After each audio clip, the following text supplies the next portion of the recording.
வெள்ளத்தால் பாதிக்கப்பட்ட மக்களுக்கு 2000 ரூபாய் நாங்கள் காம்பன்சேஷன் ரிலீஃப் கொடுக்குறோம், உடனடியாக பணம் கொடுக்குறோன்னு சொல்கிறோம்.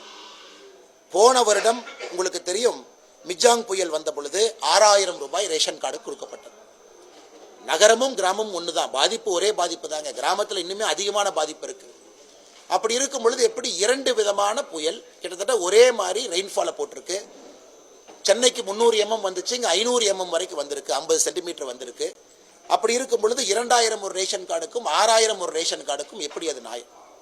அதே நேரத்தில் மத்திய அரசினுடைய கைப்பிடி தெளிவாக சொல்லியிருக்கிறாங்க. மத்திய அரசு எப்படிப்பட்ட பணத்தை எல்லாம் மாநில அரசு கொடுக்கலாம். இப்போ என் கையில் அந்த கைப்பிடி இருக்குதுங்க, இந்த அனெக்ஷன். இதில் பார்த்தீங்கன்னா மத்திய அரசுடைய கணக்கு போட்டு பார்த்தீங்கன்னா, ஒரு வீட்டில் உங்களுடைய உடைகள் எல்லாம் காணாமல் போயிருச்சுன்னா 2500 ரூபாய் வரை கொடுங்க.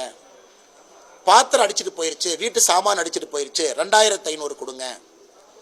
குறிப்பாக உங்களுக்கு சின்ன விதமான சேதம் ஏற்பட்டிருக்கு, உங்களுடைய பில்டிங்கு உள்ளே இருக்கக்கூடிய பில்டிங் எல்லாம் சின்ன விதமாக இருந்தால் 5000 வரைக்கும் கொடுங்க. இதெல்லாம் கணக்கு போட்டு பார்த்தா இன்னைக்கு 10400 ரூபாய் வரை ஒரு ரேஷன் கார்டு கொடுக்கணும்.